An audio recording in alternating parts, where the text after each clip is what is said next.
Hi, John. Hi, Bob. How you doing? Good to be with you again.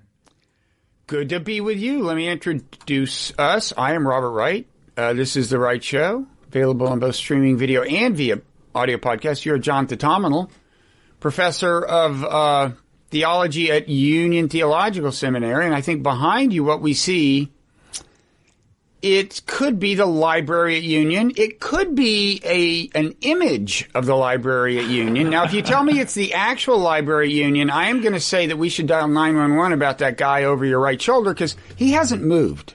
Right. Okay. He never does. Yeah. Well, maybe he's meditating. Yes. Which has some relevance to what we're going to talk about. You are the author of The Immanent Divine, God, Creation, and the Human Predicament. That's not the book we're going to talk about, though. We're going to talk about your book, Circling the Elephant, A Comparative Theology of Religious Diversity, which addresses the question of how we should think about the different religions of the world and their relationship toward one another. You know, can they be reconciled? How should we...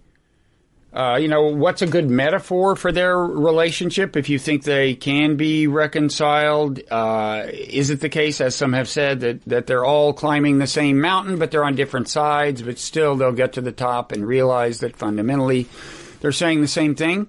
Or is there some other metaphor that might be more apt? Now, I don't want to, do a plot spoiler now. I want to keep people in suspense. Don't tell us the answer. And if there is another metaphor that, for example, involves an elephant, don't tell us what that is right now. I want to just start out by saying that ever since reading the introduction to your book, I have found myself humming "How Great Thou Art," and I'm not kidding.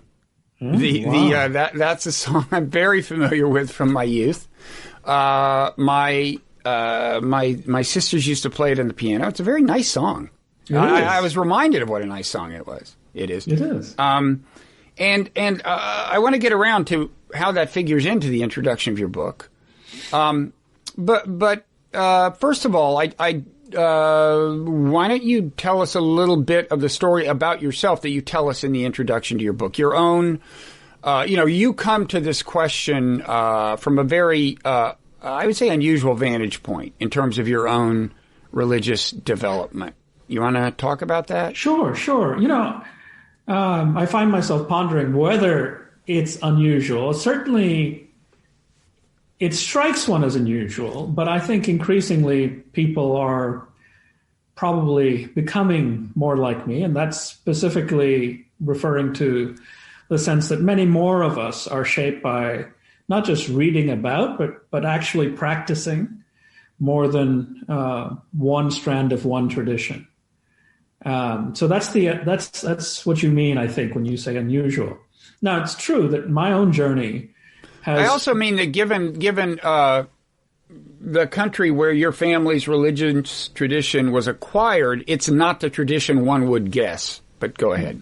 No, that's right. Yeah, so I grew up in the Mar Thoma Church, which, for those who don't know, Mar Thoma means something like Saint or Lord Thomas, and it refers to the traditional conviction in South India, Kerala in particular, that Saint Thomas the Apostle, the doubting one, came to India. And I don't have any idea why we have this absurdly particular date, AD 52, not 51, 53, but that's apparently when he came. And the story goes that he came to convert, folks to Christianity, but had particularly he was aiming for the Jews who were there, and he apparently had really no luck, and but did have some luck with some folks in India. Anyway, we remember that tradition, and so my family has been, according to its own recollection, Christian forever. I mean, sometimes we talk as though we got off the boat with Thomas. But I got to the U.S. when I was about 9 years old, just a little bit before. And my Christianity did not help me think through what it meant to be Indian. because in the US, well, everyone's Christian. You know what I mean, at least culturally. And so I grew very interested in learning about Indian religious traditions as a way of trying to figure out what it means to be Indian. And that led me to read, books like the Houston Smith's book then called The Religions of Man, but now called The World's Religions. Yeah, can I stop you there? I was trying to remember. I have kind of read, in the book, not read the whole book. I did have the privilege of interviewing him in person in an earlier incarnation of Meaning of Life TV. That's still online somewhere probably. I went to Berkeley to do it. But can you remind us of what his answer was to the relationship of the world's religion? He was, of course, a very important figure in bringing Americans in touch kind of with this question and with religions they hadn't heard of. He was a figure on PBS and he wrote this big book. Is it easy to summarize what he would say about? Yes. I mean, he was a perennialist. Okay. And so he does hold that behind the manifest diversity of the world's religious traditions, there is an underlying stream. And of course, perennialists will describe the stream in various ways, but typically they'll say something like a kind of unitive mysticism behind the world's religious traditions. And Aldous Huxley did as much as anyone to popularize perennialism, right? I think did he write a book called The Perennial Philosophy? Yes, yeah. I think so. So. And so the idea is that that all religions are based on the same fundamental truth. And is it the case, by the way, that in this view, the truth was more explicit in the beginning of some of these religions? Is that the idea? There is that view, that religions have kind of fallen, but if you look at the ancient texts, they really got it right.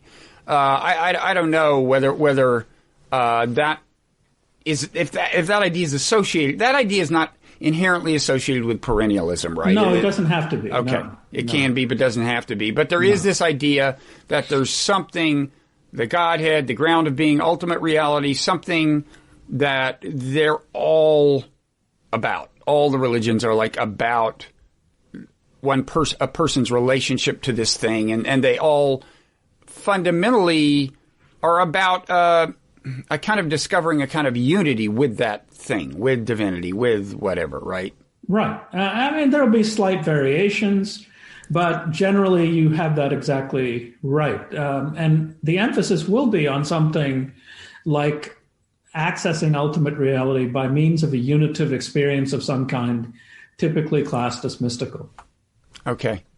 Now, that brings us to your own early religious experience, which will bring us to the song How Great Thou Art before long.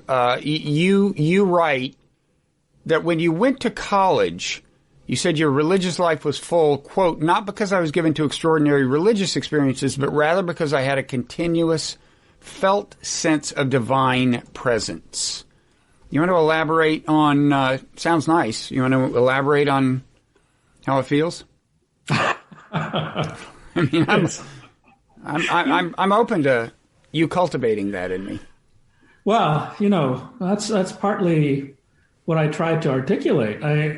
I suspect I was in some sense weird because for me, that sense of divine presence, what some would call divine immanence, was not really due to any sort of disciplined practice.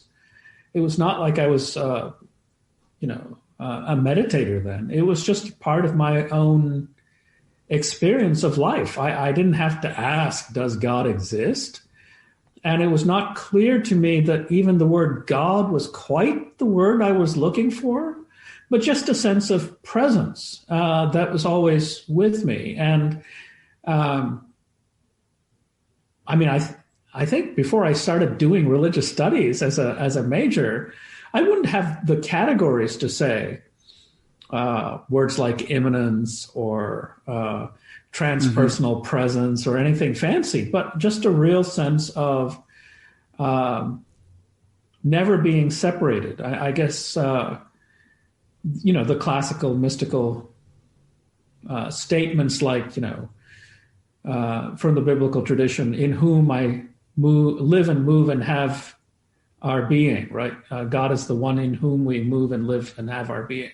That kind of Pauline sentiment comes close to experiencing, expressing what I was experiencing. But I later, as I started reading in a substantive way, the closest analog I thought was the Advaita Vedanta tradition's sense that the true self is the divine. And that was very exciting when I discovered that particular strand of the Hindu tradition. Yeah, and you suggest that you kind of had a taste for that even back before you had a name for it. Exactly. Yeah. Well, let me just do a digression and get to how great thou art, because the line I just read hit me in a funny way. When you said I had a continuous felt sense of divine presence, I thought, so did I, and even though I've lost my Christian faith per se, I still do. However, the nature of my sense of it is very different from yours in ways that you actually go on to articulate in a way. Like, I was brought up a Southern Baptist. Okay. So what remains with me is, one way to describe it almost is that a lot of people feel their conscience as being inside them, whereas I think of it more as a sense of something outside judging me, if that makes sense. Yeah. And I do have a sense, and I assume this goes back to my Baptist upbringing, that there is an arbiter of moral truth out there evaluating my conduct on a sometimes uncomfortably pervasive basis.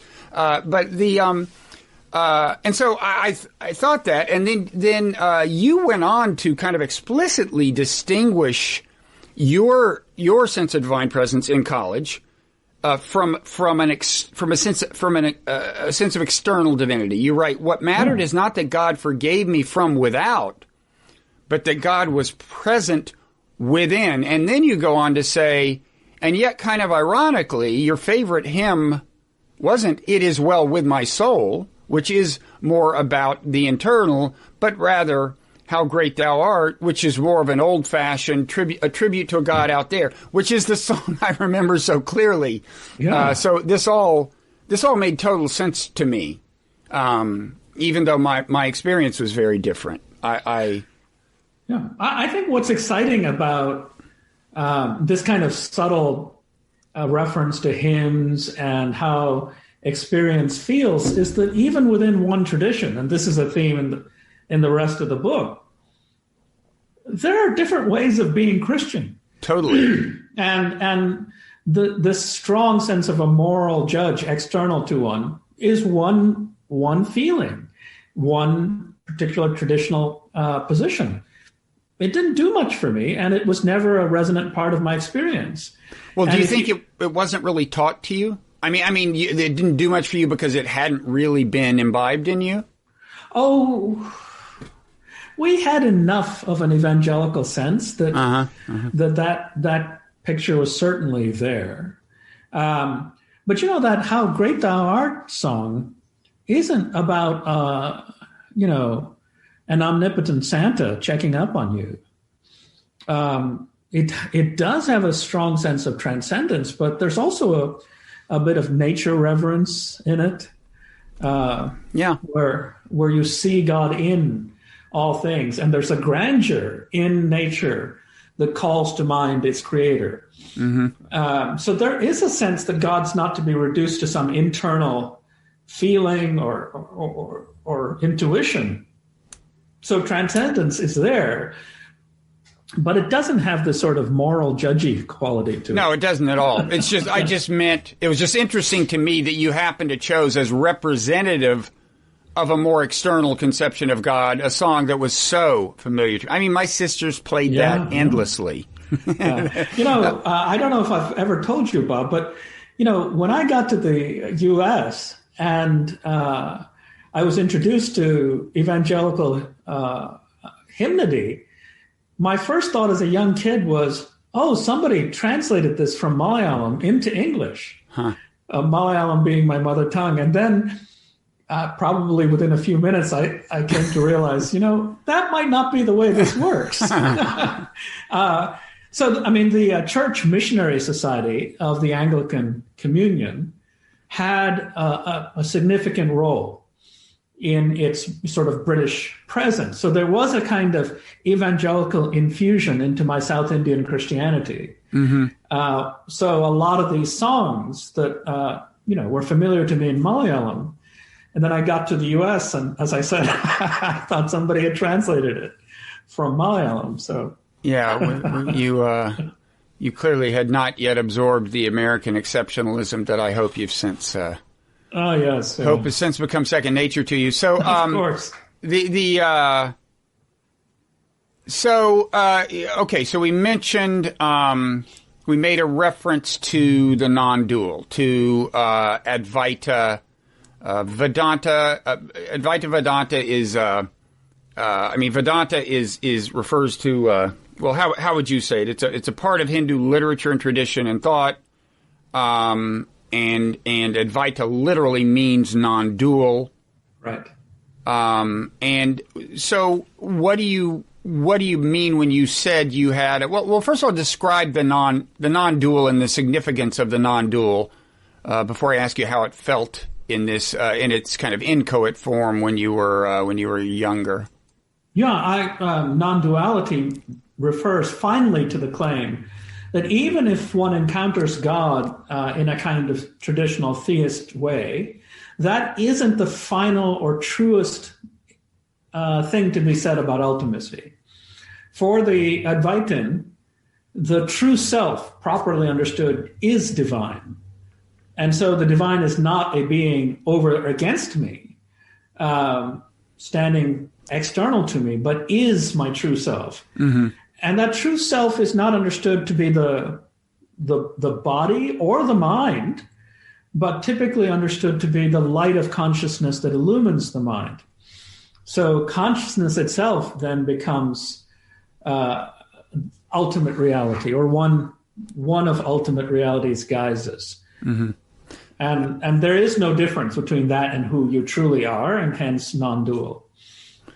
So we are all particular instantiations of a thing that you could call it, I guess, the ground of being. You could call it the universal soul. You could call it the light of consciousness. But in any event, in this tradition, kind of the apprehension of truth in a way, or mystical experience consists of feeling that, apprehending that unity.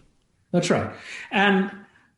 One of the metaphors that the tradition uses is that if you see two jars, you might say that the air inside those two jars looks, because it's bounded by those jars, as though they're distinct, some way separate in one jar as opposed to another. But that really is an appearance only, right? Apart from those jars, the air in both of them is the same. It's identical and appears to be bounded. And so, because of our sort of body-mind constituents, mind and body, give to consciousness this feeling of its being bounded. But it's one light of consciousness that's shining presently in Bob and presently in me. It's the very same. And the apprehension of this can have, in principle, transformative effects on your, not just your the way you think about things, but the way you behave in principle. Oh yeah, the small self is the self that's perennially endangered, feels threatened, feels like it could be augmented by getting more stuff. Mm-hmm. But if the true self is not this bounded, puny little thing that is either threatened or can be enhanced by the acquiring of stuff, then one's entire perspective undergoes transformation. If I am you and you are me, that's a ground for a kind of radical compassion, a sense of non-difference. So it has ethical ramifications, and it has profound consequences for how I live out my life. Yeah. Now, and we should say as a footnote that there is a Buddhist version of non-duality that has an important difference, or at least it's considered important by a lot of Buddhists and Hindus. And the idea is that although, yes, enlightenment in Buddhism would entail, in some sense, a dissolution of the bounds between self and other, and self and everything else. In Buddhism, the kind of doctrinal take-home or one of them is that the self does not exist and was an illusion in the first place, whereas Hindus would be more inclined to say, no, the self exists. It's a unity. It's just you're just recognizing its unity with the rest. That's right. Where they would agree is that the particular bounded self is not the final or true self. Mm-hmm. So on that ground, there's an agreement. And there clearly is an invitation to surrender a kind of unreflective thinking about the particular self as the whole show. That's too narrow. And there they would agree. Mm-hmm. But the discourse of a kind of eternal substrate of consciousness or being itself as a kind of something, as a substance that is enduring across time and is in some sense eternal, those substantive discourses don't appeal to the Buddhists. Mm-hmm. Now, you use the term surrender. That's that was a big word in my Christian upbringing. The representation there was that you were surrendering. I think to Jesus was kind of the idea. I mean, we just tended to personify things in the Southern Baptist Church, yes, if you'll forgive us. But is surrender... Thank you for that. People listening on podcasts should know that John just performed a little gesture with hands that absolved me not only of this, but of all sins. Thank you. Yes.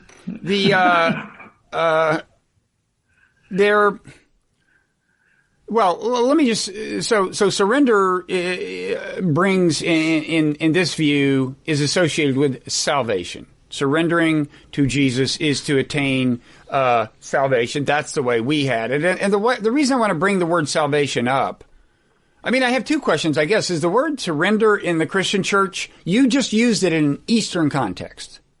I'm interested in the question of, and it's often used in a Christian context, and I'm interested in whether you think those two uses have enough in common for us to take seriously. But I also want to just nod to the concept of salvation, because one criticism, I guess, of some projects that are about kind of reconciling or unifying the world's religions is that they have been done from a Western perspective, a Christian perspective. So a concept like salvation that's so central to the Christian tradition, a Christian scholar might go around like looking for signs of it in another religion and finally go, yeah, there it is. That's it. So we're all about salvation. So with that as a backdrop, little piece of rambling, what do you want to say about surrender or salvation? It's such a huge question, but you are dead on. That is the charge made, that when Christians do this work of comparing across traditions, they're asking this extremely Christian question. Can persons from other religious traditions be saved? But I'm clear that when I frame something like that question, I'm not assuming that the same thing is happening across all traditions. So for me, the word salvation is, and I think for a number of comparative philosophers and theologians, a vague category. It means that a variety of traditions will have some account of the human predicament.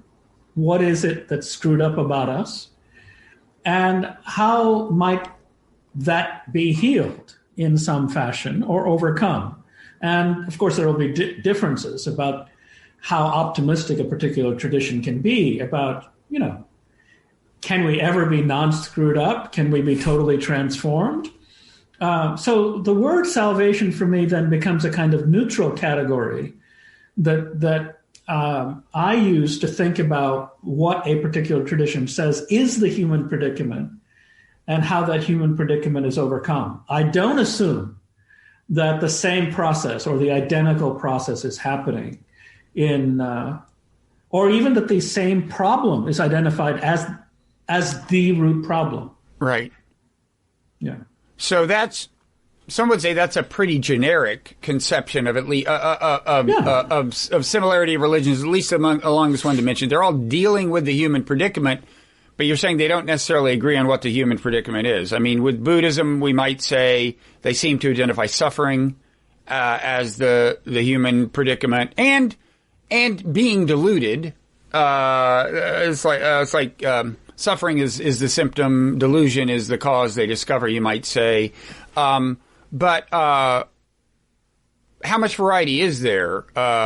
With Christianity, you might say the human predicament is that what we are sinful and by almost by nature. And do you have conceptions of what the different religions' conceptions of the predicament are? I guess is the question. Yeah, I mean, part of what I try to say in Circling the Elephant is that we ought to go slow and not assume that there's a singular account of this problem, even within one tradition. Right. So, for example, in the West, all of the sin talk gets framed in a certain kind of Anselmian way. That is Saint Anselm. Yes. I add, just because the adjectival form might not be instantly recognizable to listeners. Yeah.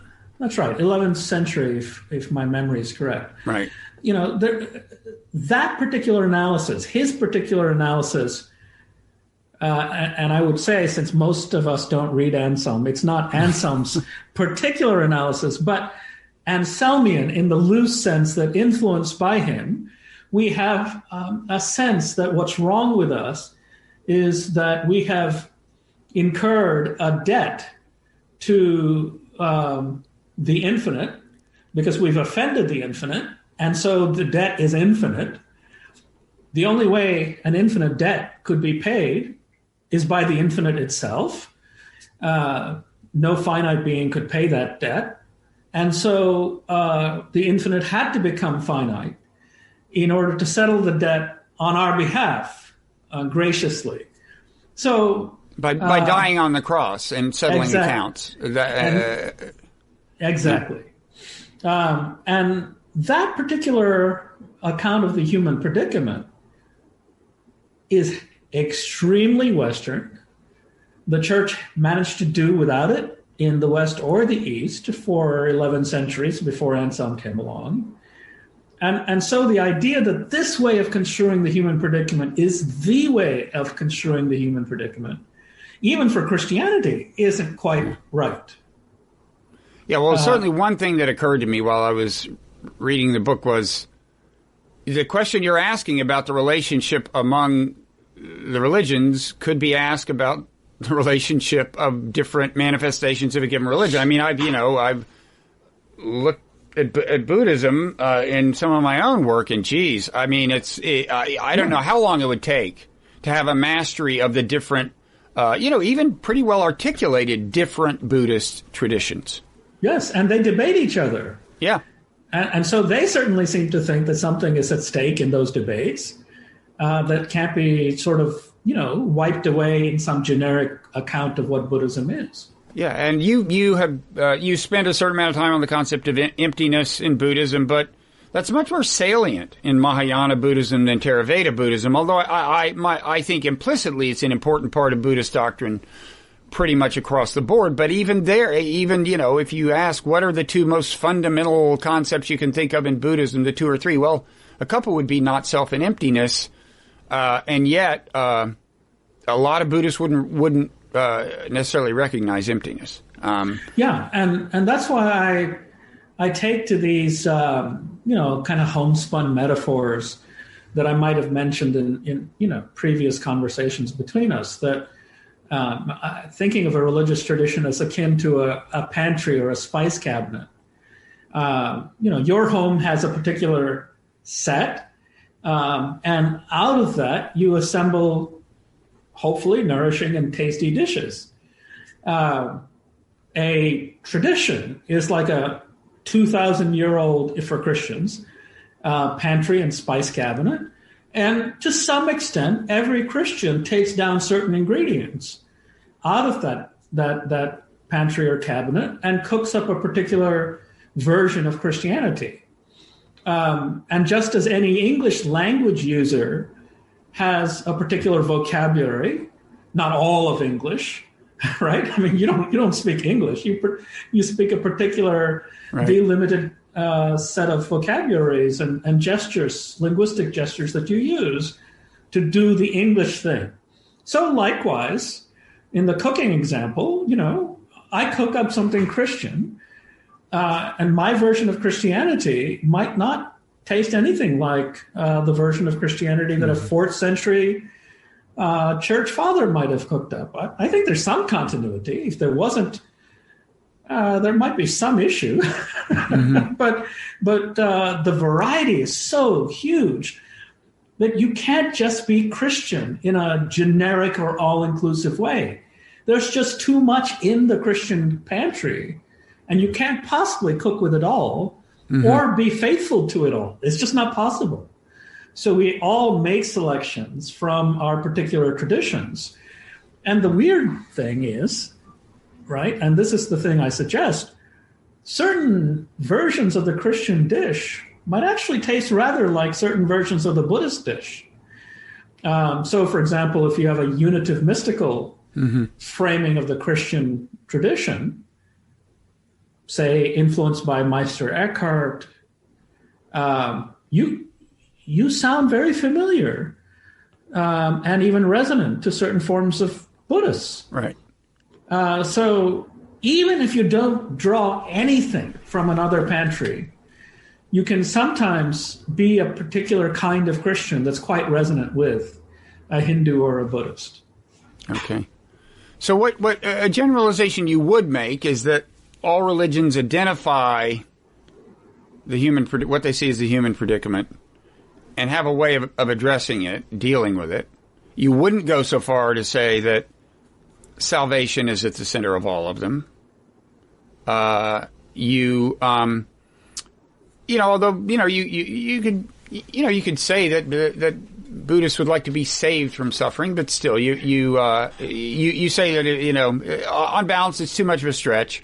Could you quickly just address that issue of surrender? Just the fact that you used the term, I'm just curious what you'd say about your having brought up the term in an Eastern context and it being such a common term in the Western context. Are the words being used similarly? I think there are very different senses in our uses across traditions of the notion surrender. When I used it with respect to Advaita Vedanta, I was referring to surrendering the conception of ourselves as limited body-soul defined, body-mind defined entity. So surrendering this impoverished, contingent conception of who we are to a more expansive one. That's very different than surrendering one's life into the hands of a personal God. Now, I'm not saying that there aren't notes or feeling tones that might not be analogous. And certainly the sense of being in charge of this whole show by myself, that might not work for any of these frames. So there might be resonances and overlaps, but I'm not meaning by the word surrender the same thing across traditions. Okay. I mean, the real differences matter to me. And that's why the whole paths up the same mountain business is not fundamentally my favorite go-to image. Yeah. By the way, when people use that metaphor, is the idea that, is that like a kind of progressive evolutionary view of the religions? In other words, is the idea is, well, they're still making progress toward the the peak where everything will become clear to them, or is it? It's not meant that way. It's No. not like they will eventually discover they're all saying the same thing because they're all getting clearer and clearer on things. That's not the deal. Typically not. I mean, you're giving it a historical and evolutionary trajectory that sounds like the sort of thing that a Teilhard de Chardin might say. But I don't think that's what is by and large in the minds of those who use the mountain climbing image. They are contending that beneath the manifest diversity of the religious traditions, there stands one ultimate reality, diversely conceived, but fundamentally one and singular. Our conceptions of ultimacy are determined by the cultures and the vocabularies we have. But that ultimate reality is identical. And at the conclusion of our journey, the differences we maintained at the beginning of our journey will fall away.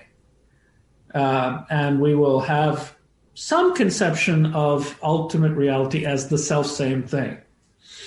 Now, ultimate reality here is kind of a modern stand-in for the concept of God. In the Western tradition, you would say that, that you need a common denominator if you're a perennialist, right? You need a term that corresponds to Christian conception of God, but also corresponds to something fundamental in all religions. And ultimate reality is the thing that's posited by perennialists as being at the core of all the religions. That's right. Some of us conceive that ultimate reality to be personal. Some of us conceive it to be transpersonal. But the differences lie in our conceptions. But the thing itself is one and self-same. And we use ultimate reality because any concept we apply would have to be from a particular tradition. So if I say God, I'm using a particular theist term. If I say Brahman, ditto. So ultimate reality is a kind of container word or a vague category that is deliberately vague so as to include these various conceptions. Okay. So you don't buy into that way of talking about it. Does the concept of ultimate reality, or does the word, the term, or the concept figure into the way you think it should be talked about at all? Well, yes, I do. And some might call me pretty traditional in some respects for saying so. I do think that there's a single ultimate reality. I just don't think that the differences between the various traditions are matters of cultural projection, right? It's not like ultimate reality is a blank wall onto which we project our various cultural conceptions, right? I, coming from my cultural context as a Christian, project personality onto it. And a certain kind of Advaitin comes from their particular trajectory and projects a transpersonal something onto it, right? So there's one way of looking at this ultimate reality discourse, which says that all the difference comes from us. Ultimate reality is one utterly undifferentiated reality that exceeds all our culturally variant projections. No, on my account, there are real differences within ultimate reality, and how we practice, how we meditate, how we take up our orientation towards ultimate reality will enable us to pick up one or the other of these dimensions. So there's a kind of fit between how we practice and conceptualize and what dimensions of ultimate reality shows itself to us, and hence the elephant. Okay, so the perennialist might say, well, the differences among the way different traditions talk about ultimate reality just reflect the fact that they're all getting it a little wrong. These are imperfect formulations. Whereas you would say, no, they're just addressing different parts of ultimate reality? Yeah. So there are a variety of voices now coming from a variety of traditions that say, well, what if ultimate reality is a multiplicity? That there is real difference within divinity, and how you practice will show itself. The ultimate reality, or different dimensions of ultimate reality, will show itself. Mm-hmm. So if you're doing Zen, you will see certain dimensions of ultimate reality that the Eucharist following person won't. And the person who engages in Eucharist might see dimensions of the divine life that are not to be found by those who practice Zen. So how you practice, your angle of approach, if you will attune you to registering certain dimensions of ultimate reality that other angles of approach just don't register. Well, is it possible for you to characterize what you think some of the dimensions are, or can you not go further than describing the different nature of the approaches, if that makes sense? I try. Okay. In my final chapter, I draw a kind of comparison between three features of the world and three features of ultimate reality.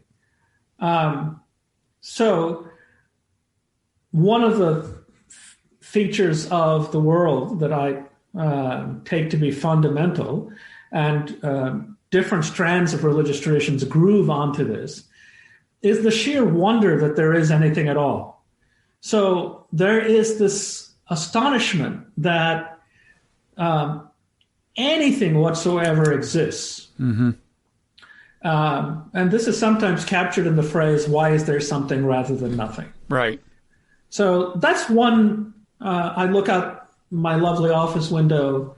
I'm astonished that there is anything at all. But when I look closely at the tree outside my window, there's another feature I pick out. And that is that every single leaf on that tree, every single branch of that tree is distinctive, radically singular. Mm-hmm. And that's another feature of reality. I mean, I sometimes say that, if I look at Bob closely enough, the trajectory of his eyebrows are not identical, right? I mean, the world is ridiculous with singularity. And that's a feature of reality. And a third, of course, is that despite all this singularity, anything that is what it is only by being in relation to everything else. So there is the fact that there is sheer being, there is the fact that there is singular being, and there is this fact of relational being. I think each of these features of our experienced world points to something in divinity. That sheer being is part of divinity as being itself. Mm-hmm. That there is something in ultimate reality that generates and is a fount of singularity, and that divinity is, in some sense, the ground of relationality. So there's a kind of threefold in my thinking. It's a kind of metaphysical threefold, and you might notice that it might be the ground for a certain kind of philosophical Trinitarianism. And of course, not surprising, I'm a Christian. I tend to think in threes, but it's a weird Trinity. Well, is there a one-to-one mapping to the Christian Trinity? Kind of, yeah. I mean, the ground is understood to be the abysmal Father or Creator. Jesus the Christ is, or the Christ or the Logos is the source of singularity. And the Spirit is that which binds us all together, and is understood to be the power of relation.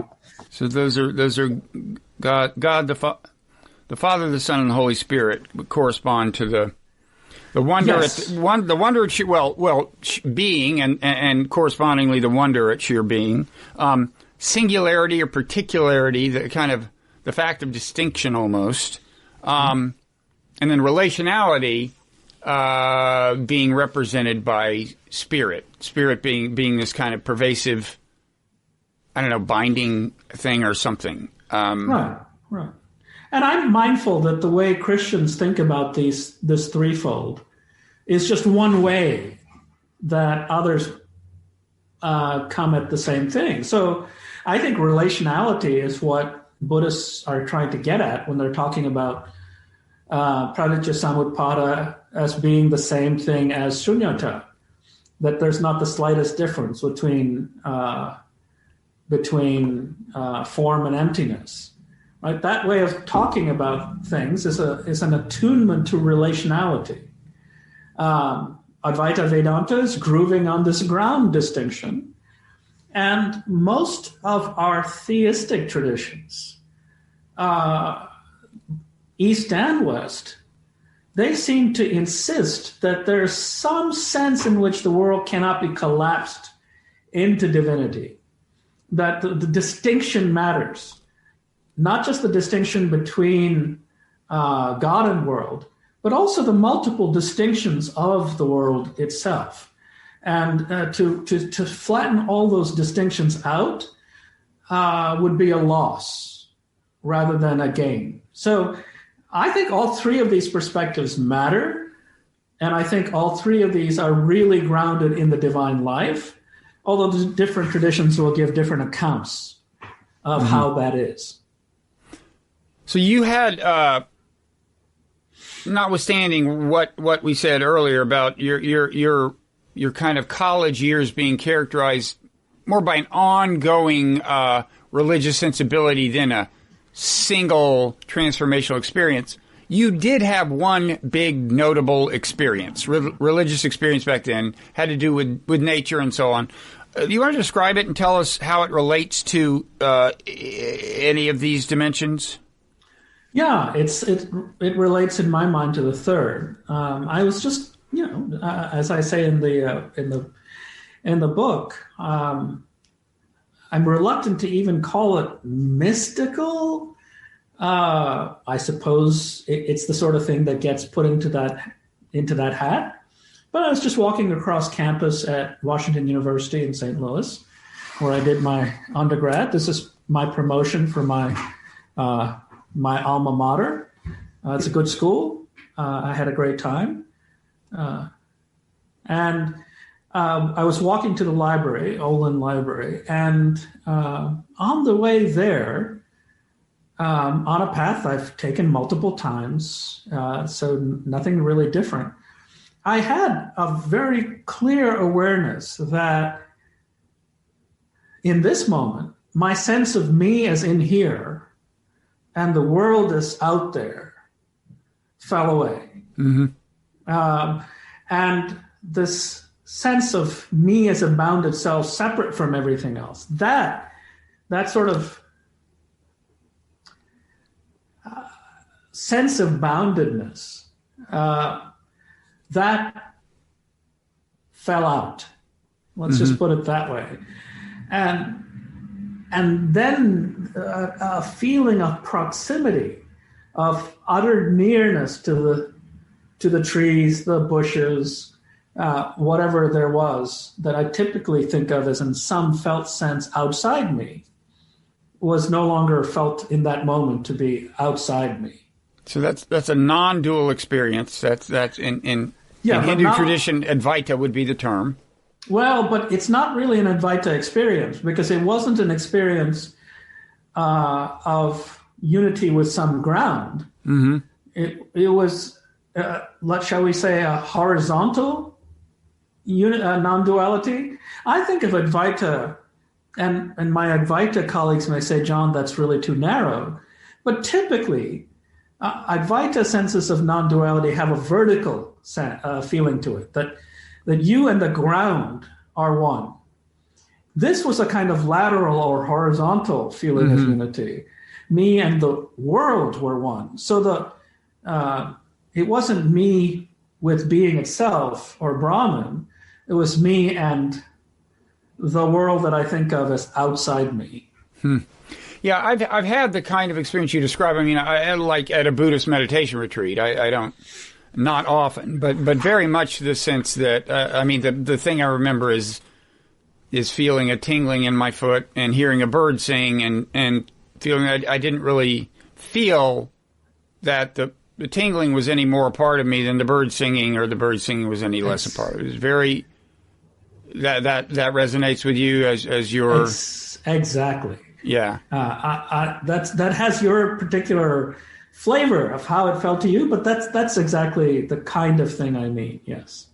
And and again, the Buddhist interpretation of where you're headed when the bounds of the self seem to dissolve is toward the realization that the self doesn't exist, not the way a Hindu would put it in any event. You're saying the Hindu experience, or the Advaita Vedanta experience itself, the experience that would be recognized in that tradition as being a kind of ultimate experience would not be what you and I have just described. That's interesting.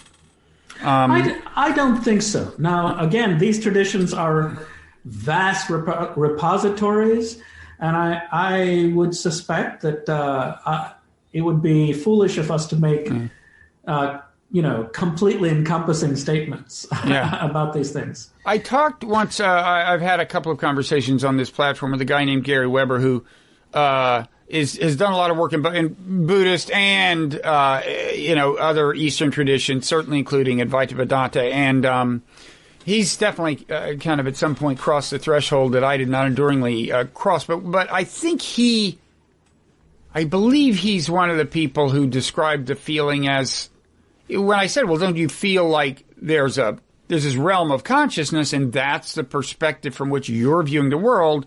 And he said it was more like the feeling that there's a field of consciousness and you are one of its windows. Now that sounds like maybe a little closer to the Advaita thing than what Yeah, I think so. And of course, there are even debates within the Advaita tradition as to whether any kind of experience of the self is possible or desirable. There are some Advaitins who hold, I think Shankara does, that you can't experience the self because the self is that by which you would experience. And so just as the tip of the finger cannot touch itself, you can't actually have an experience of the self, of Brahman. You can only come into a kind of clarity that is what you are. And be convinced that your puny identity is not really final. But you can't really have a mystical experience of yourself because it's neither possible nor necessary. You just have to give up the false idea that you took to be who you were. Okay. So that's how, you have real differences within strands of one tradition. Yeah, absolutely. But tell me this, if you do think we can say that, that ultimate reality has these three dimensions that tend to be tapped into one way or another, by, different traditions in different religions, I mean, how different is that from the perennialist view? You know what I mean? I mean, you're saying, the three dimensions constitute something generic, right? And that you think are in themselves real, right? And so convince me you're not a perennialist. Depending on the time of day and season of the year, maybe I get vexed about being called a perennialist. And, oh, no, I'm not one of those old-fashioned perennialists. Mm-hmm. And there are other times where I'm like, John, chill. It really, do you really want to make a big deal and fight about this? That said, here's what I would say. I don't think I'm projecting a threefoldness onto reality. I think in some sense, reality contains this threefold. And so there are real distinctions there to be picked up. And when a Buddhist grooves themselves to pick up relationality, they are engaging in practices of self-transformation that make it likely that that which they seek will be found because they're practicing that way. And so they're really picking up something really there. They're not projecting relationality onto reality, but it's really there to be found. And there's something really there to be found about singularity. And there's something really to be found. So for me, these differences matter. And they're not merely a matter of my projection or my cultural starting point.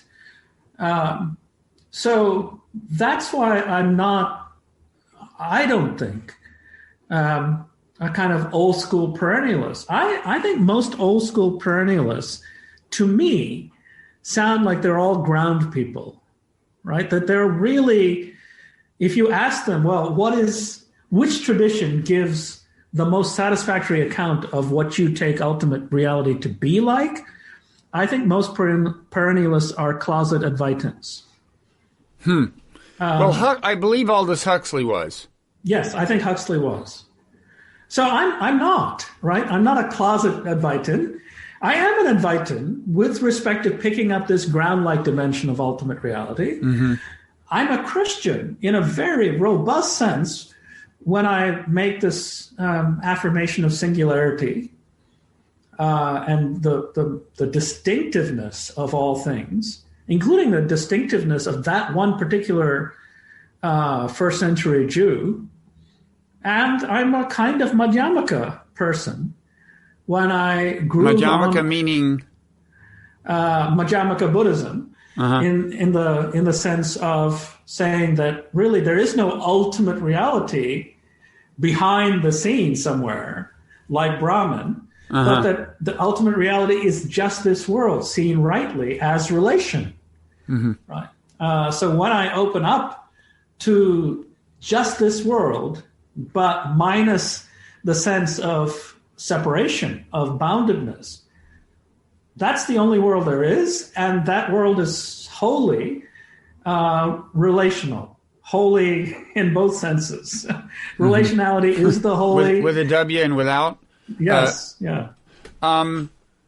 Yeah, but it is interesting that you were raised in a Christian tradition and yet almost spontaneously had a kind of Advaita, is a kind of experience that would be more closely associated with East and West. Oh, yeah, that sense of being accompanied, but not really by a person, a sense of constant nearness and presence. That really is more like an Advaita experience of a ground that is just there and is not separate from me. Mm-hmm.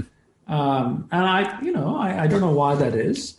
I suspect that I groove onto this threefold because I've had encounters with all three features of ultimate reality in my devotional life. Mm-hmm. So those three things, leave theology aside, they could constitute just a metaphysics, right? Yes. I mean, there is being. Or the starting point of one. Yeah, I mean, there is being, there is distinction, which gives us singularity, particularity, and the distinct things are pervasively related. And so I guess it's a good thing in any liberal theology if the theology maps onto something that could pass for metaphysics, a metaphysics emerging from secular philosophy, kind of, right?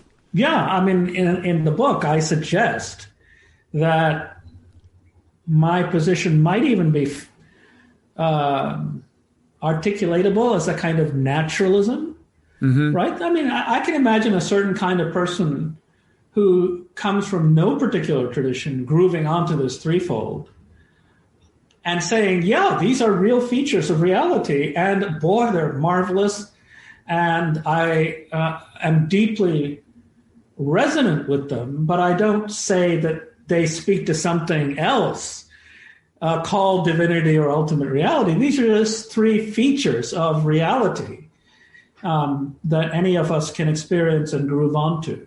But so I leave that open. I don't think this is a metaphysics. I think of this as a kind of phenomenology, a threeness in experience. How they hold together in some technical way, that would be the work of metaphysics, right? A metaphysics would be a system that somehow tries to do equal justice to all three intuitions. And that's a much more big deal philosophical project than I can do now and maybe ever can pull off. Well, let me ask you about the first element that would have sprung to my mind if you had said, well, what is missing from this metaphysics if we give you these three elements? I would have said consciousness, awareness. Does that, what do you think of consciousness? No, that's a great question. Obviously, I tend to, when I think about consciousness, be an Advaitin, right? That the light that shines in my mind, that illumines it, but is not the mind, but is the ground for the possibility of awareness itself. Well, that's so. I mean, you see, I would put consciousness in the first category. Yeah, although I mean that's when the question arose is when you said it's just why is there something rather than nothing? It's amazing that there's anything, and then I thought, yeah, it's also amazing that there's anybody to be amazed. I mean, it's amazing that the subjective experience of amazement is possible. Yes, no, I totally agree, and I think Hindu traditions would tend to not separate those two. Okay, so I think the time has come to unveil your metaphor. The one final hint is that there's, in addition to the word elephant being in the title, there's a big picture of an elephant. It's a very attractive image, actually. I mean, a painted image of an elephant. Well, yeah, there you go. You can't see it because of the background. That's right. It's kind of cutting out. I think if you put it right in front of yourself, actually, instead of in the back, over in front of your head so that we can't. Yeah, there. Now you can see the entire thing. You have you've done this before, so you know how this works. I have done a few of these. So anyway, talk about. Remember, the metaphor that you're rejecting is the idea that all religions are climbing the same mountain. And why don't you talk about your metaphor? Yeah, I mean, my metaphor is not really mine. It may be the oldest standing metaphor for thinking about religious diversity as it's found in early Buddhist texts. And then I think it gets picked up by Jain and Hindu thinkers. And but it's not applied to religious diversity in the Buddhist texts, is it? It is not necessarily to religious diversity, right? But the reality itself is multiple. Yeah. Okay. But yes. For me, and certainly for 20th century figures like Ramakrishna Paramahamsa, there are others, 2,000 years at least, if not more, of people suggesting, well, what about this old image of blind men and the elephant? That's the way the story is usually told, that a king or some other person gathers a variety of blind persons and puts them before an elephant, and that each of them quickly begins to argue with all the others because they have very different experiences. The guy who's up against the side of the elephant says, this is clearly a wall. And the person who grabs the leg says, this is clearly a tree trunk. You're an idiot to say it's like a wall. And somebody else grabs a hold of the tusk and says, this is clearly a spear. So the function of the metaphor, of course, is that each really is right about what he knows, but wrong in supposing that all the others are making mistakes, right? Because the individual blind person says the whole elephant is exhausted by what I say about it. And that's simply not true. There are real differences in the elephant, and therefore, you might well be right about what you know and what you celebrate. Say you're a singularity person. But the relationality person is not wrong because you emphasize singularity. So I think there are real differences in ultimate reality, and real differences within one ultimate reality. That's correct. Different dimensions. That's right. And several people will say, well, John, how do you know that the other guy isn't grabbing onto a donkey? I mean, there's this, might there be multiple ultimate realities? And that's another question. My basic metaphor is multiplicity within one ultimate reality. The metaphor is panned, and by Christian theologians of a conservative sort, typically, because they say, John, the metaphor presumes that there's some all-knowing, seeing, sighted person who sees the whole elephant. And so that person, that supposedly all-knowing person, is the one that makes the metaphor work. And I say no. There is no all-knowing person, and there is, in fact, no way to circle the whole elephant because the elephant is infinite. So we each know what we know, and we circle in order to learn from others. So the circling the elephant is an invitation to comparative theology.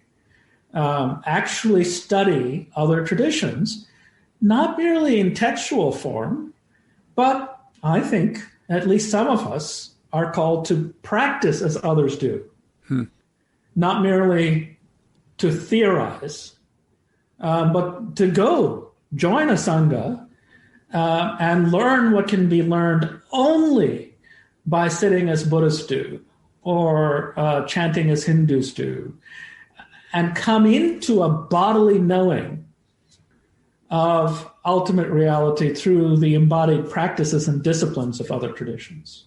Okay.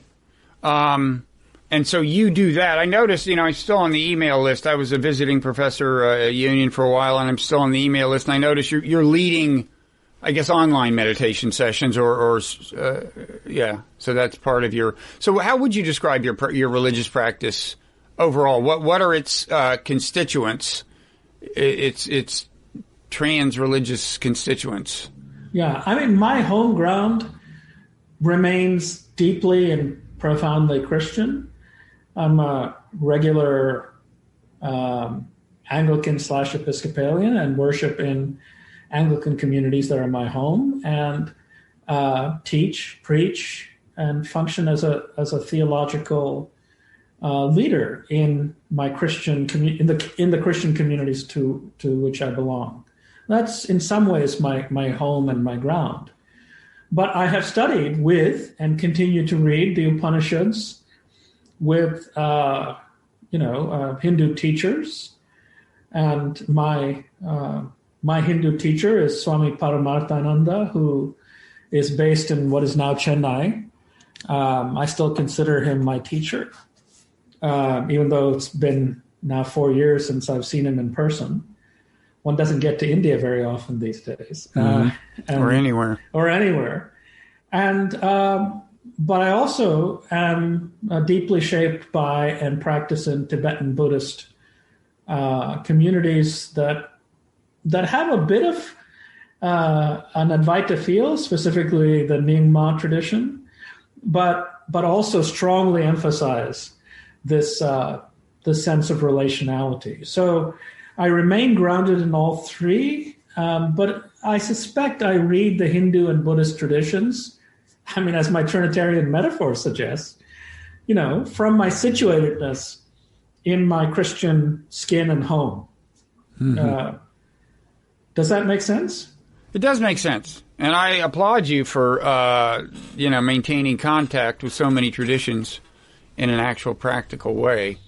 And of course, the context for all of this is that the world has been getting smaller for a couple hundred years as religions, came in contact with one another. I guess what World's Fair? It was Chicago, the Parliament of the World's Religions in the late 19th century. There was a big kind of almost in a way initial momentous contact between Eastern and Western thinkers, and kind of, it seems like ever since, it was like 1896 or something. 1893. Mm-hmm. And ever since that, we've been sorting these things out, and the world has been getting smaller. And so it's an important mission. Yeah, I suspect what's weird about my particular way of going about it is that I think the particularities matter. And so I think it matters that one remains grounded and in robust connection with actual teachers and communities, that you aren't just making the stuff up as you go along. Mm-hmm. So I don't know what I would do without my being grounded in a Christian community and then reading and engaging in the practices of other traditions. You're walking the walk. I'm trying to. Well, congratulations on that. Thank you. Maybe I hope I'll run into you in real life at some point. I still have to, I think before long I'm going to be told to clean out my office union, since I have, because, I suspect that, Cornell West is going to use it. It's Cornell is coming back to Union, as you know, from Harvard. Yes. And, it was next to his, and that one is now occupied, and they're fundamentally the same office. So it wouldn't surprise me if they're going to tell me to get out of the way of progress. And so maybe I'll if you're at Union, then it'd be good to see you in person one more time. In any event, thank you so much for the time in the book, Circling the Elephant, A Comparative Theology of Religious Diversity. And is there anything else you want to say about the book before we go? Oh, I mean, it's 300 pages. There's a lot more to be said. Yeah, don't say all of that. No. But I think we've covered the core arguments well. The essential outlines. Great. I guess the only other thing I would say is that there's this. Well, I mean, Cornell and I are going to teach this Gandhi and King class, which we've already done once. And one of the chapters, there is a chapter on Gandhi and King. And I guess the thing I want to say about that is that this kind of mutual learning doesn't just happen in the privacy of individual persons, but entire cultures can be transformed by giving and receiving across religious traditions. So, as for example, when King and King's teachers went to India, some of whom met Gandhi, engaged in nonviolence, thinking about and practice of nonviolent disciplines, which is a kind of Hindu gift received by Christians. Mm-hmm. But, Gandhi himself was deeply influenced by Tolstoy and Tolstoy's reading of Christianity. So the kind of giving and receiving across traditions I call interreligious receptivity. And that's not just for you or me as isolated practitioners, but for traditions too. Okay. So you're teaching that course in the fall with Cornell? Spring of next year. Yeah. So, I guess so. We plugged your book. We'll close then with a plug for Union. If people want to take that course, they need to apply for admission to Union Theological Seminary in New York. So thanks a lot, John, and we'll hope to see you down the road. Thank you.